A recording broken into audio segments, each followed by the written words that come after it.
Omni group اور زرداری صاحب کے خلاف رانا مشہور صاحب کاروائی اور چودھری تنویر کے خلاف وہ آغاز ہوا ہے اور یہ کام آگے چلنا ہے. جو ہماری ایکسپیکٹیشن یہ ہے کہ بڑی تیزی سے آگے چلے گا کیونکہ کچھ ڈیٹا وغیرہ اور کچھ ریکارڈز ہیں ان کا حصول کر لیا گیا اور ان کے خلاف کاروائی کا آغاز ہو جائے گا رات مڈ نائٹ کے بعد سے.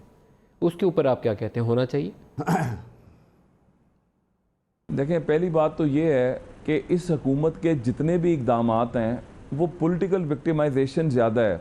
جہاں پر یہ نظر آئے نا کہ یہ بالکل میرٹ کی بنیاد پر کارروائی کر رہے ہیں تو کیا ہی اچھا ہوتا کہ یہ آغاز فیصل واڈا کی بے نامی جائیدادوں سے ہوتا جو اس کے مالیوں اس کے مطلب یہ تو میڈیا میں آ چکا ہوا ہے, یہ اخبارات میں ہے کہ جو اس نے اپنے باڈی گارڈ کے نام پر زمینیں رکھی ہوئی ہیں اور کراچی کا بچہ جانتا ہے کہ وہاں پر جس طرح کاروبار ہوتا ہے. لیکن کیا تماشا ہے کہ اس کے بارے میں اس کی جائیدادیں جو ہیں وہ نکل کر آتی ہیں, نہ نیب جوں سے توں ہوتی ہے, نہ کوئی اور ادارہ اٹھتا ہے. اور آپ کہتے ہیں میری چودھری تنویر صاحب کی بات ہو رہی تھی, ان کی کوئی جائیداد ایسی ہے ہی نہیں جس کے اوپر یہ بات کی جا رہی ہے. یہ سب جھوٹ کی بنیاد پر چلایا جا رہا ہے اور اس سے ہوتا کیا ہے کہ یہ اپنی کریڈیبلٹی دن بدن لوز کرتے جا رہے ہیں.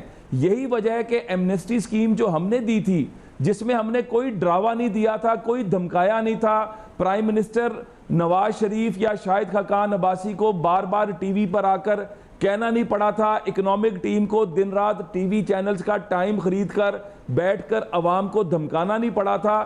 اس کے باوجود 145 بلین سے اوپر کا جو ہے اس ایمنسٹی کے اندر آیا اور یہاں پر دن رات دھمکانے کے باوجود ہر طرح کی حرکت کرنے کے باوجود کیا حاصل کیا؟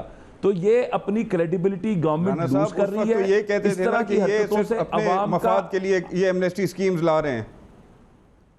اس وقت تو یہ کہتے تھے نا کہ جی ایمنسٹی سکیمز جو ہیں وہ صرف اپنے مفاد کے لیے لے کے آ رہے ہیں.